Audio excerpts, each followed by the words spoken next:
They took my money and left me behind on Christmas Eve, my own children, off on a cruise I wasn't invited to, using the savings I had worked a lifetime to build.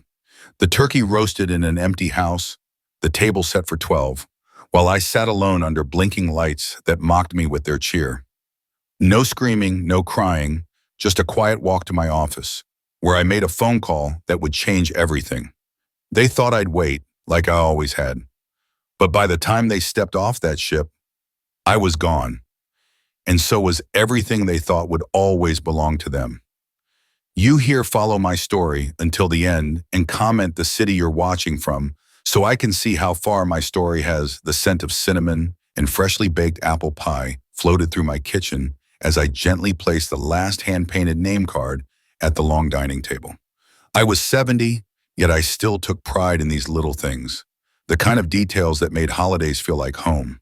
I smoothed the embroidered tablecloth, passed down from my mother, and adjusted the centerpiece of pine branches and crimson candles just so. Perfect, I whispered to myself, stepping back with a small smile. The table was set for 12. My 3 children, their spouses, 5 grandchildren, and me. Christmas dinner had remained unchanged since Frank passed away 25 years ago, a tradition I'd held tightly to year after year. I glanced at the clock, 2:30 p.m. They were set to arrive at 4, just enough time for me to shower and change into the deep green dress I'd bought especially for tonight. As I turned to head upstairs, the phone buzzed on the kitchen counter. Robert, my eldest. A soft warmth bloomed in my chest. Maybe he was calling to ask if he should bring more wine or to see if little Emma could sleep in the bedroom with the old rocking chair she adored. "Hello, sweetheart," I answered, my tone light with anticipation. "Hey, Mom." There was something off in his voice. I could feel it immediately. "Listen, there's been a change of plans." My grip tightened around the phone. "Change of plans? What do you mean?" "We're not coming for Christmas dinner," he said quickly. "Actually, none of us are. We decided to do something different this year." I sank into a chair. My knees couldn't hold me anymore. "Different? I don't understand." "We're on a cruise, all of us. Me and Patricia, Lisa and David, Michael and Jennifer, and all the kids." My mind couldn't process it. "A cruise?" I echoed, the words unfamiliar in this context. "But, it's Christmas Eve. I've been cooking since yesterday morning." "Yeah, it was kind of last minute," he said, his voice trying to sound breezy, but I heard the guilt tucked beneath. "Lisa found this great deal, 15 days in the Caribbean. We couldn't pass it up." I stared at the floor, phone pressed to my ear, my body numb. Why didn't anyone tell me? I could have come too. He paused. "Well, Mom, you know you get seasick, and there wasn't really space. We only had enough cabins for our immediate families." Immediate families. Those 2 words hit harder than anything else he'd said. When did you leave?" "This morning. We're already at sea." In the background, I could hear laughter, clinking glasses, muffled voices, full of cheer. "Listen, Mom, I've got to go. They're doing this welcome thing on the main deck. Merry Christmas, okay? We'll call when we get back." And then, silence. The line went dead before I could even reply. I sat alone at the kitchen table, the phone still in my hand. All around me, the comforting aroma of the feast I had spent hours preparing hung in the air. Food that no one would eat. My fingers trembled as I stood and reached for my purse. I pulled out my reading glasses and bank card, opening the online banking app. There it was, $12,180 withdrawn from my savings 3 days ago. The description read, "Royal Caribbean Cruises." I felt my legs collapse beneath me again, and I landed hard on the chair. They had used my money, my savings, to pay for a vacation they didn't even invite me on. Outside, snowflakes began to fall gently, dusting the window ledge.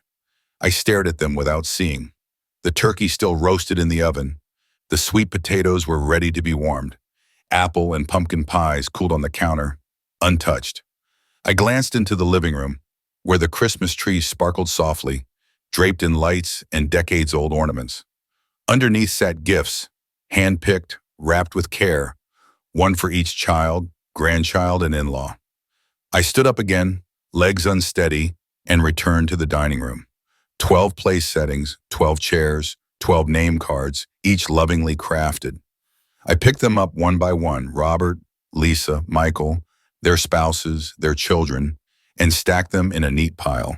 Then I cleared the extra plates, the silverware, the glasses. I stripped the table down until only one place setting remained. Mine. Night fell, casting shadows across the room. I sat at the head of the table, the only one still set. The glow from the tree behind me reflected in the window, and in it I saw my own reflection, an old woman, alone on Christmas Eve. A full dinner prepared with love, left uneaten. I considered calling someone, a neighbor, maybe my sister in Ohio, but my pride held me back. I couldn't bring myself to explain. Instead, I filled a plate with food I no longer craved. I poured myself a glass of the expensive wine I had bought for the occasion. I raised it toward the empty chairs. "Merry Christmas to me," I whispered. My voice echoed in the silence of the house. The turkey tasted like cardboard. Still, I chewed slowly and swallowed. And in that moment, I made a quiet vow. This would be the last Christmas I allowed myself to be overlooked. The last time my children would see my love as something to take and forget. They had no idea what you'd be waiting for them when they returned from their trip. No idea at all. That night, after cleaning up the mostly untouched meal and packing the leftovers that would feed me for weeks, I couldn't sleep. My bed felt cavernous, hollow with absence, empty of the family I'd raised, who had chosen to leave me behind. So I got up and climbed into the attic. I pulled down the old cedar chest that held the memories of my life. Photo albums, letters, keepsakes, all proof of the love and years I had poured into my family. The first album I opened was from our wedding. Frank and I, young and glowing. He looked so handsome in his Navy uniform, his smile open and genuine. We were married for only 6 years before the heart attack took him. He was just 34. I was left alone, a widow with 3 children. Robert, 5. Lisa, 3. Michael, barely 18 months old. I touched Frank's face with my fingertip, remembering how scared I'd been. It was 1979. I had no one but them, and a house with a mortgage. Thank God his life insurance paid off most of the home, but it wasn't enough to carry us for long. The next album showed the children growing up. Robert's first day of school, Lisa's ballet recital. "They're yours, Edna. You can do whatever you wish with them. Sell them, gift them, rent them out, leave them to someone in your will. You have full control." I exhaled slowly, feeling both the weight of that truth and the power in it. For so long, I'd carried the burden of these places as symbols of family, legacy, sacrifice. Now I saw them differently, not just as memories, but as leverage, as my final say. Lawrence watched me closely, sensing the shift in my posture. I wasn't the heartbroken mother anymore. I was something steelier. "I'm not ready to disown my children," I said, voice calm but resolute. "But I am done being taken for granted. I want to make some changes. Quietly, legally." He nodded. "We can start with setting up a trust or restricting access in your will. Maybe even draft something to make it clear. These assets are not guaranteed to pass to them unless certain conditions are met." "Good," I said, "because I need them to understand that love is not entitlement. And trust, it's not unconditional when it's betrayed." Lawrence leaned back in his chair. "You always had more backbone than people gave you credit for." I looked out the window at the icy branches swaying in the wind. People see the smiles in the photos. They never see the sleepless nights. The dinners skipped, the pain pushed aside. I gave my kids everything I had, and now I have to make sure they remember who made that possible. He slid a legal pad in front of me and handed me a pen.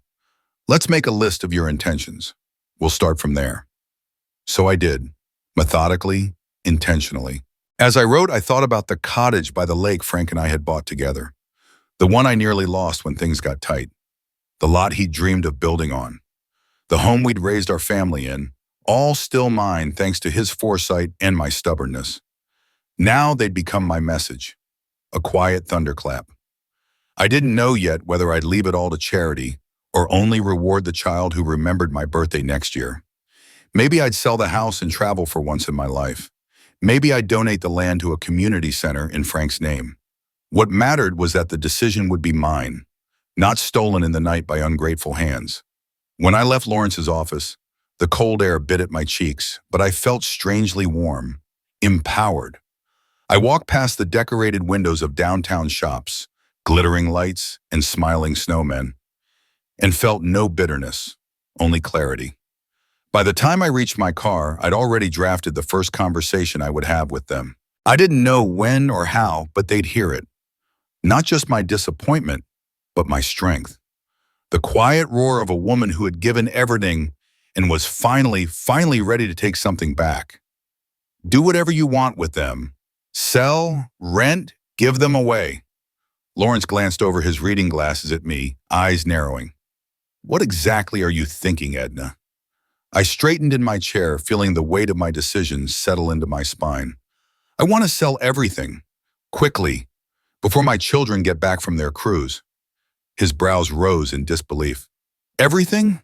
Even the main house? Especially the main house, I said, steady and unwavering. Edna, he said gently now, as though trying to slow a train already in motion. That's a big decision.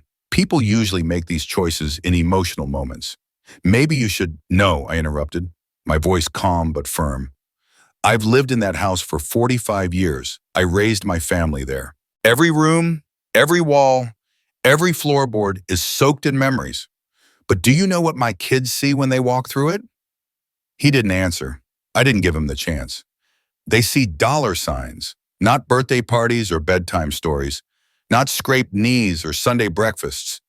They see inheritance, assets, real estate value. What they'll get when I'm gone. I leaned in, voice tight with the betrayal still fresh in my chest. While digging through the file cabinet to find the deed paperwork, I found something else. A brochure, Sunny Pines Assisted Living, covered in Robert's handwriting. Notes about how to convince Mom it's time. They were planning to put me in a home, after their cruise, after the holidays. Lawrence's jaw set. I see. No, you don't. My voice cracked just for a moment. These are the same children I sacrificed my youth for, my dreams, my time, and now they're waiting for the right moment to strip away my independence, my dignity, my home. I inhaled slowly, straightened my spine. Well, I won't let them. I won't be some fragile burden they shuffle around their schedules. I won't let them reduce me to a logistical problem or an unwanted responsibility. And I absolutely refuse to leave them with a windfall they clearly haven't earned. Lawrence looked at me for a longer time, then he gave a slow nod. If this is what you really want, I'll support you. The market's good right now. We can move quickly, especially if we price them competitively. A strange calmness washed over me, like a storm had passed and the sky had finally cleared. Good. I want to be in my own place, something small, manageable, and mine, before they get back. That's tight, but doable. He pulled out a legal pad and started jotting notes. What about your kids' things in the house? I'd almost forgotten. Their rooms were still filled with boxes, old trophies, dusty books, childhood relics I'd preserved like a museum of their lives. Furniture they said they wanted, but never made room for in their own houses. Put everything in storage, I said. I'll pay for 3 months. After that, it's their responsibility. He nodded, scribbled that down. And where will you go, Edna? Do you have a place in mind? For the first time since making the decision, I felt something flutter in my chest. Not fear, anticipation. There's a condo complex near the park. I've admired it for years during my walks. The units have balconies that overlook the duck pond. It's called Park View. Lawrence smiled faintly. Those are nice, and well within your budget, especially after the sales. As we talked through the logistics, I felt something lift from me, a burden I hadn't even realized I'd been carrying. That house, those properties, they'd weighed me down for decades. The endless repairs, the property taxes, the constant maintenance, and the memories. Some sweet, others painful. I stayed because I believed my family needed a home base, a place to return to, a legacy, but they made their feelings clear when they left me alone on Christmas and quietly schemed to take it all from me. By the time I walked out of Lawrence's office, The plan was already in motion. He would contact the real estate agents that afternoon. Listings would go live before the week was out. With any luck, I'd be settling into my new home before their ship even docked. Driving home through the streets where I'd once walked hand in hand with my children, I felt something unexpected bloom in my chest. Freedom. For the first time in years, no, decades, I was doing something just for me. I wasn't calculating the effect on others. I wasn't setting myself aside to make room for someone else. I was choosing me. It was terrifying, it was thrilling, and it felt absolutely right. The next 2 weeks were a whirlwind. Lawrence kept his word and introduced me to Mary Ellison, a real estate agent who specialized in fast sales. "These homes are gems, Mrs. Warren," Mary said, practically glowing as she walked through my living room. "The market's tight and inventory is low. If we price them right, they'll move." And move they did. The lake cottage sold in 3 days to a young couple looking for a quiet weekend retreat. They paid in rate. We closed in a week. Next was the vacant lot, snatched up by a developer who'd had his eye on the area for years. Those 2 sales alone covered the cost of the new condo and left me with a comfortable financial cushion. The main house, my house, took a little longer. But by the end of the second week, we had multiple offers. I accepted one from a family with 3 young children. The mother teared up walking through the backyard. "I can just see our kids playing here," she said, looking at me with that wan, hopeful smile. "This feels like a home where memories happen." I nodded, heart aching but full.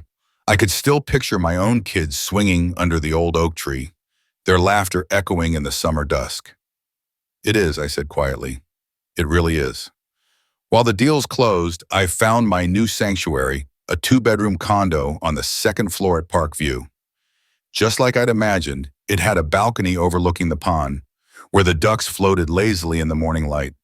The building had an elevator, a modest gym, and a cozy common room where neighbors gathered for coffee each day. At this stage of life, being surrounded by friendly faces didn't feel invasive. It felt comforting. The condo needed work. The kitchen was still wearing its 1990s style like a stubborn old coat, and the carpet had seen better days.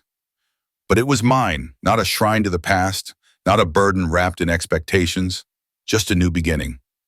Each passing day brought a deeper sense of certainty. Sure, there were moments of doubt, like standing in Robert's old room brushing my fingers over the marks on the door frame that tracked his growth, or sitting on Lisa's window seat where we once read fairy tales together. My chest would tighten, memories pressing against my ribs like ghosts. But then I'd remember Christmas Eve. The silence, the untouched dinner, the phone call, the plan to shuffle me away, and the doubts would disappear, replaced by a quiet, steel resolve. I hired movers to take only what I wanted: my bedroom set, my favorite chair, carefully chosen photos, Frank's desk, the kitchenware I used every day, and a few treasured personal pieces. Everything else, furniture, forgotten keepsakes, clutter, would go to my children's storage unit or be donated to someone who needed it. The moving foreman paused, hand on the polished edge of the dining room table. "Are you sure you want to leave this behind?" I looked at the table, the site of countless birthday cakes, Thanksgiving dinners, late-night cups of tea. Then I looked at the door. "Yes," I said, "I'm sure." He glanced toward the solid cherry dining table, the one that had hosted years of family meals, holidays, and celebrations. "Are you sure you want to let this go?" he asked, eyebrows furrowed, clearly still hoping I'd change my mind. I looked at the table, letting my fingers graze its polished edge. In my mind's eye, I could still see last Christmas Eve, 12 place settings perfectly arranged, the hum of conversation, the clinking of glasses. But by the end of the night, there had been only me. "Yes," I said quietly but firmly, "I won't need it where I'm going." In the days that followed, as moving day crept closer, I tackled the house one room at a time. I sorted, sifted, decided. What would I take with me? What could be tucked away for the children for someday? What should be given away? The process felt less like packing and more like unearthing, the slow excavation of a life built over decades. Every drawer opened was another layer peeled back. Every item held the weight of 1,000 memories. In Robert's old desk, I uncovered a small shoebox worn at the corners. Inside, every birthday card I had ever given him, carefully saved, each one with a handwritten note in my own script. I had forgotten how much I used to write to him. In Lisa's closet, the old prom dress I had sewn by hand still hung in its garment bag, the stitches uneven in some places. She'd wanted the satin one from the department store window, but we hadn't been able to afford it then. So I stayed up for nights, needle and thread in hand, sewing love into every hem. In Michael's room under his bed, I found the guitar I'd surprised him with on his 16th birthday. He'd played it constantly for 3 months. Then, like so many teenage passions, he left it behind for something else. I placed it gently in a labeled box with other pieces of their childhood I thought they might want someday. The rest, the furniture they had long forgotten, participation trophies, outdated school projects, went into the storage unit I'd rented. I made sure everything was clean, labeled, and protected. It mattered to me, even if it didn't matter to them. 2 days before they were due to return from their cruise, I stood in the empty shell of the house for the last time. The walls, stripped of photographs and artwork, echoed with absence. My footsteps rang louder than usual. Only the dining room remained untouched. The new owners had asked to keep the table and chairs, and I had agreed. I took one last walk through each room, slow and quiet, saying a silent goodbye to the space that had once held our family together. In the kitchen, I saw a younger version of myself showing Lisa how to sift flour, her face dusted with sugar and joy. In the living room, I remembered the chaos of Christmas mornings, the warmth of birthday parties, the laughter of movie nights. Out in the backyard, I imagined barbecue smoke drifting into the sky, snowball fights that ended in hugs and hot chocolate. This house had been more than bricks and wood. It had been our center, the soul of our family. And now I was closing its door. But as I placed the key under the mat, just as arranged, I didn't feel sadness. Not really. What filled me instead was a quiet certainty, a deep, calm sense that this was exactly what needed to happen. That chapter of my life had come to its natural end. It was time to begin again.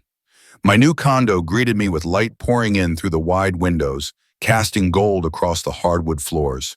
It didn't feel haunted by the past. It felt open, full of space for whatever came next. That first night, I moved my few things around again and again, trying to decide what went where.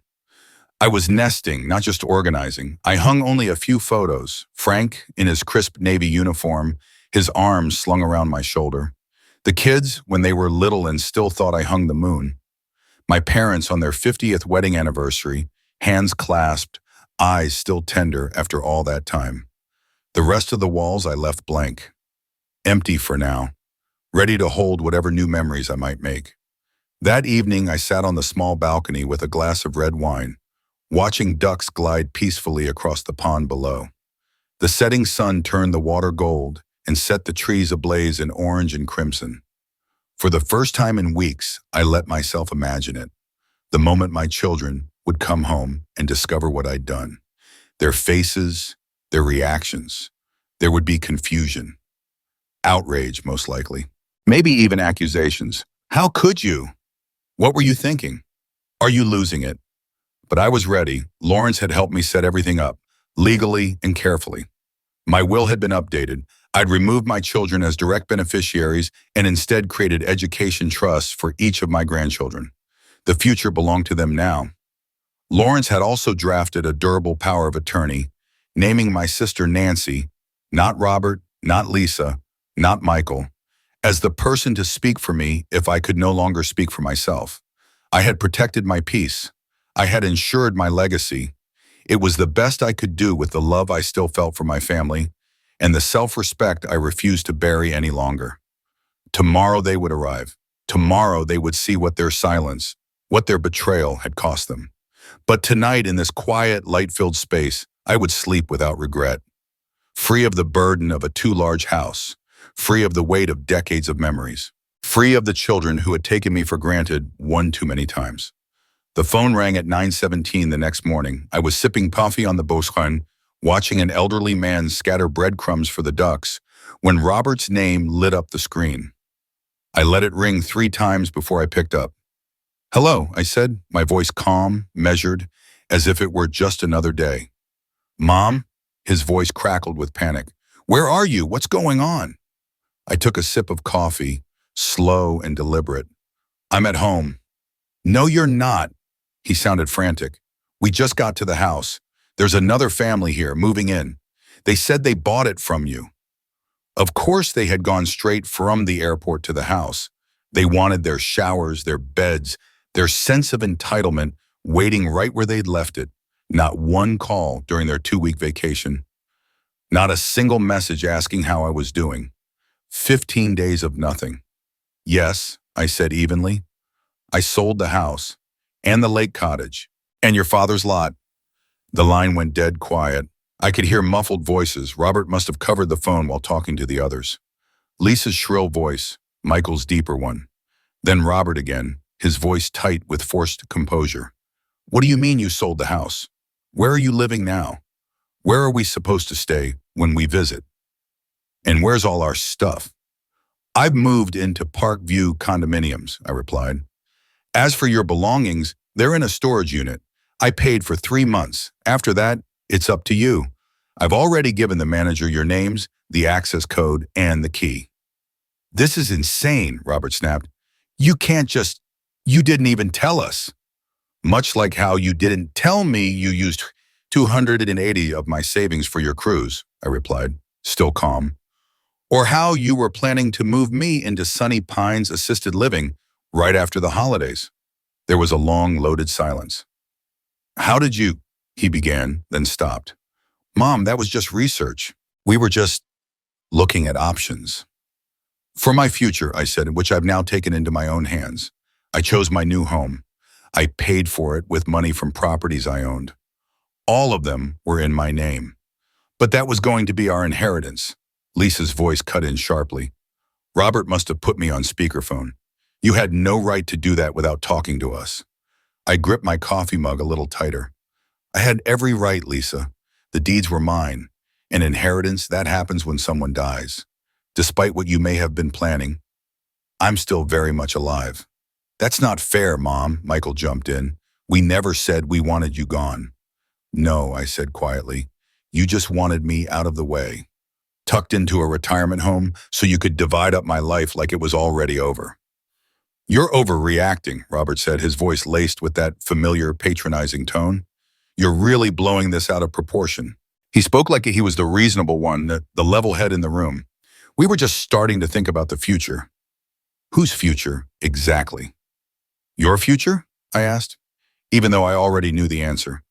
You're not getting any younger, Mom. No, I said calmly, I'm not. Which is exactly why I've chosen to take charge of whatever time I have left, rather than let it be dictated by children who abandoned me on Christmas and helped themselves to my money. We didn't steal, Lisa began, but I cut her off before she could put a gloss on the truth.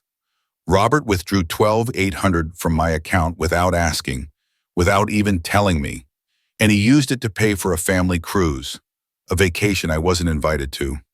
What would you call that? Silence. Robert's voice softened, coaxing now. Mom, you're clearly upset. I get it. But selling everything? That's a huge overreaction. Come on, just tell us where you are. We'll come talk, figure this out together. I could almost picture his face, the same sheepish look he wore as a teenager whenever he broke curfew.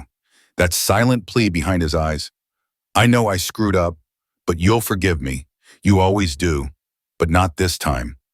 No, Robert, there's nothing to figure out. The sales are final. Lisa's voice broke. You can't be serious. What about the house?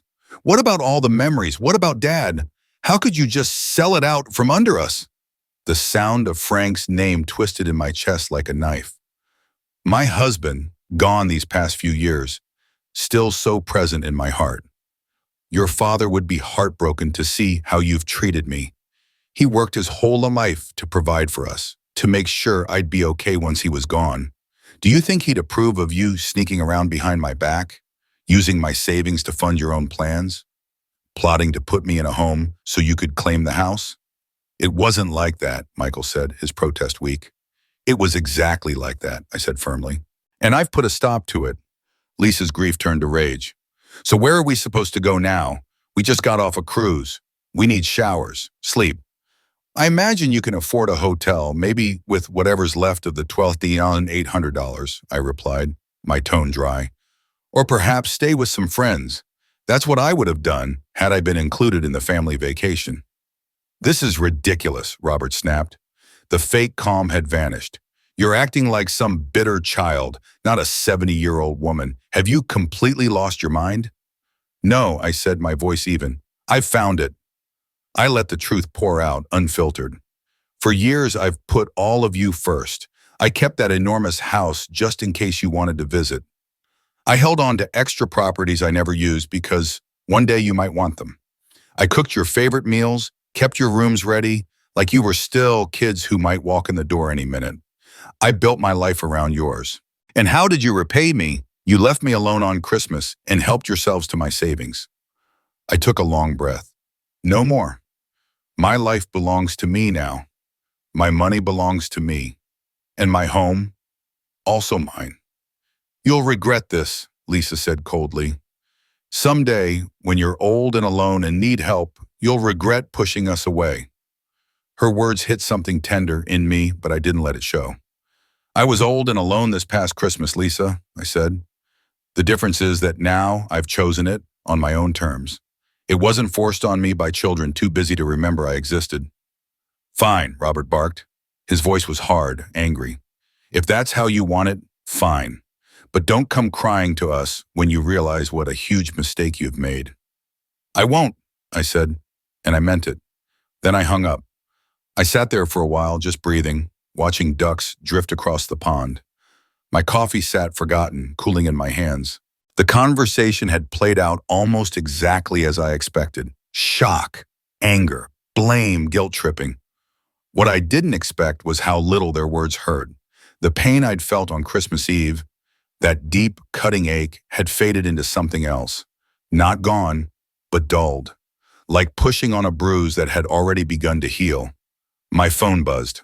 A message from Patricia, Robert's wife. How could you do this to your own family?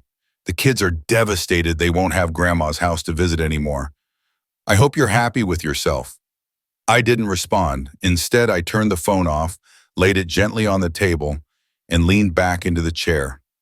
The morning sun warmed my face, and for the first time in what felt like forever, I owed no one an explanation. The freedom was terrifying, but also thrilling. Then a soft knock on the condo door. For a heartbeat, I stiffened, wondering if they'd somehow tracked me down. But when I opened it, an elderly woman stood there with a small potted plant in her hands. Hello there, she said with a kind smile. I'm Margaret. I live in Unit 4C. I saw you moving in yesterday and thought I'd welcome you to Parkview. I hesitated, then smiled. I'm Edna. Thank you for the plant.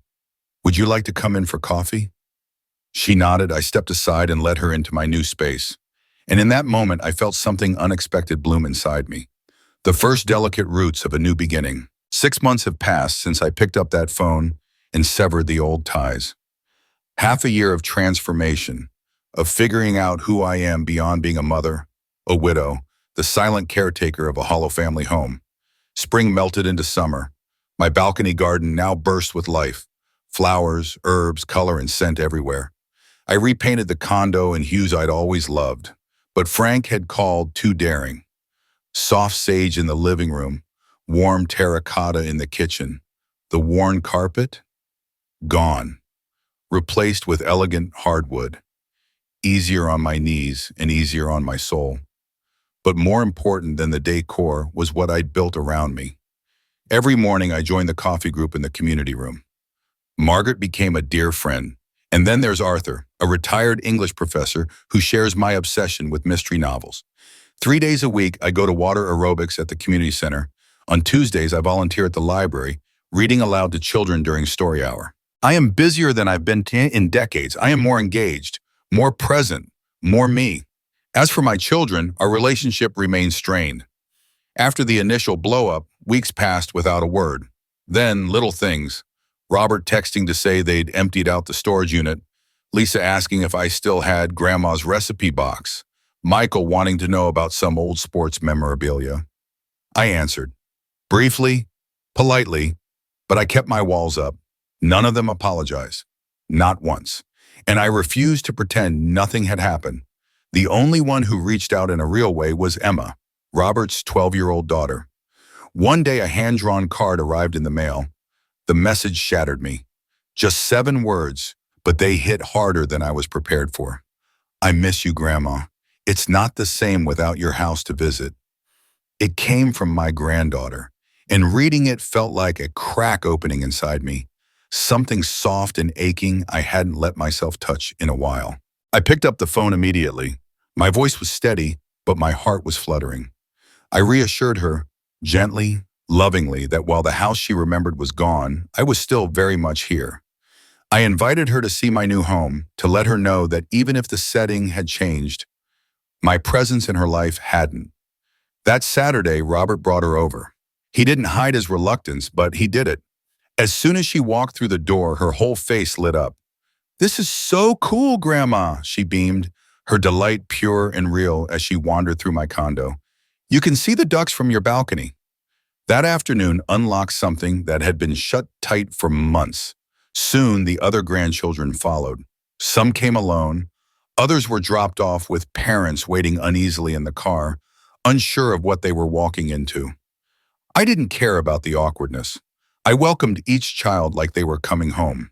We went to the park, baked cookies in my compact but warm kitchen, and spread school books across my modest dining table. It wasn't the big house they'd known, but it was still filled with the same love, the same lessons, the same open door. And through those visits, I stayed connected, not just to them, but to the threads of family I thought I'd lost when I stepped away from my old life. I also learned to draw lines, firm but fair, with their parents when November's. But today was different. Today marks 6 months since I moved into Parkview, a half year of independence, reflection, and slow healing. I decided it was time for a dinner, a gathering not of the whole family, but just my children. Only them. No spouses, no grandchildren. Just us, as we hadn't been in a very long time. I kept the meal simple: roast chicken, seasonal vegetables, a homemade apple crisp waiting quietly in the oven. As I chopped and stirred, I wasn't nervous. I felt strangely calm. This dinner wasn't about forgiveness or reunions. It was about truth, a quiet truth, a necessary one. Words spoken plainly without bitterness or rush. They arrived together like a team facing a challenge. Robert was still striking at 46, though the silver creeping into his hair gave him a gravity he hadn't had before. Lisa was poised, immaculate, in a designer dress I guessed cost more than what I pay for housing each month. And Michael, ever the youngest, still had that restlessness about him, jingling his car keys like he wasn't planning to stay long. "Come in," I said, stepping aside to let them cross the threshold into my space. My sanctuary. Their murmured greetings were polite but cautious.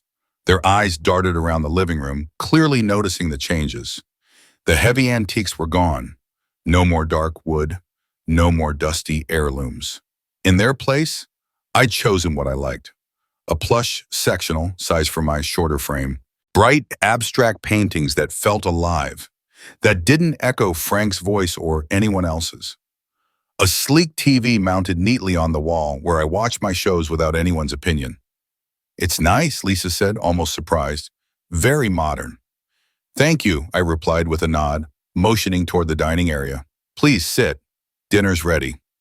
We took our seats around my new table, round, modest, but intimate, close enough that we had to look each other in the eye. The plates were not the old wedding china I'd brought out for every holiday, but fresh, clean dishes I'd chosen simply because they made me happy. Once everyone was served, I sat down, took in the faces in front of me. My children, now grown and distant, still familiar, yet somehow farther than ever. "Before we eat," I began, my voice even and composed, "there's something I want to say." They tensed. They knew something was coming. 6 months ago, I made choices that none of you expected. I sold the properties. I moved out without your approval or even your input. I started a life of my own, one that didn't include your expectations. Robert's mouth opened, but I raised a hand. "Please, let me finish. This isn't about blame. This is about understanding." I paused, making eye contact with each of them. For 45 years after your father passed, I gave everything to being your mother. Every job I worked, every time I postponed my own dreams, every quiet sacrifice, I did it for you, and I do not regret that. I made those choices with love. A small breath, a sip of water. But over time, it became less about love and more about assumption. You started treating my presence as something guaranteed. I became a babysitter, a cook, a backup plan, a holiday coordinator. Not a person, not someone with limits or feelings or boundaries. That's not fair, Lisa said, bristling. We've always appreciated you. Have you? I asked gently. Did appreciation guide you when you took money from me without asking? When you made plans to put me in a care facility without including me in the conversation? When you left me alone on Christmas Eve after I spent days preparing a dinner none of you showed up for? None of them could meet my gaze. I'm not saying this to hurt you, I continued, my voice softening. I'm saying it because I'm 70 now, and I've realized that being honest matters more than being agreeable.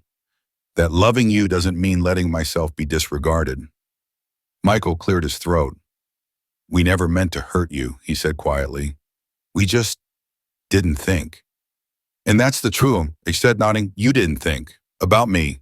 About what your choices taught your children about aging, about family. But I've had 6 months to think, and I've decided what I want. I paused again, letting the silence settle. I want to try again, with all of you. Not as a mother who's owed something or as someone bound to sacrifice, but as one adult to another, with mutual respect. Robert's eyebrows lifted slightly. You want to reconcile? No, I corrected gently. I want to build something new. The old relationship, how we used to be, that brought us here to this broken place. But maybe from here we can create something better, healthier, if we're willing. What does that mean? Lisa asked warily. It means, I said carefully, I have a life of my own. I'm not available on demand. I won't let myself be taken for granted. I won't share my finances or let decisions about my future happen without me at the table. I served myself some chicken before I continued. It also means I want to truly know my grandchildren. Not just when you need a favor, but as part of their lives. I want to be invited to family events, not to host or manage, but to be welcomed, wanted. And when I do need help, eventually I want to be able to ask without being bulldozed. The silence stretched long and thick. Then Robert spoke.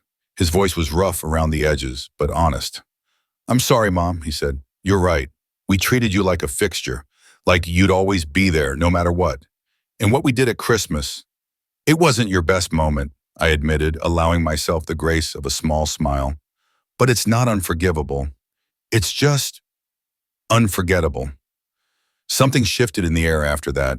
Tension softened, even if it didn't disappear.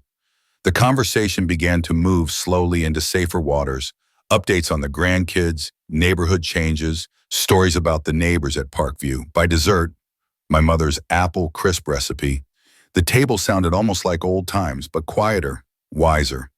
As they said their goodbyes, Lisa hugged me a little tighter than I expected. She leaned in and whispered, I like your new place, Mom. It suits you. I smiled, feeling warmth I hadn't felt in years. Thank you, I said. That's because I chose it for me, not for anyone else. After they had left, I sat alone on the balcony, wrapped in the soft hush of summer twilight.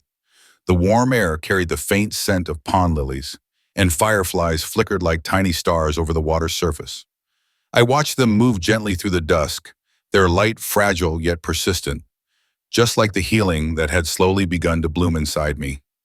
That evening hadn't magically stitched shut the old wounds, nor did it erase the memories that clung like shadows to the corners of my mind.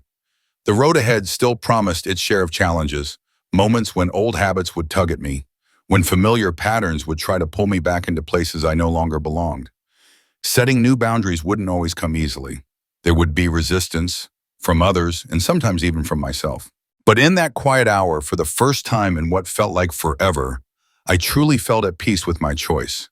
It hadn't just been about reclaiming my finances, though that had been necessary and hard-won.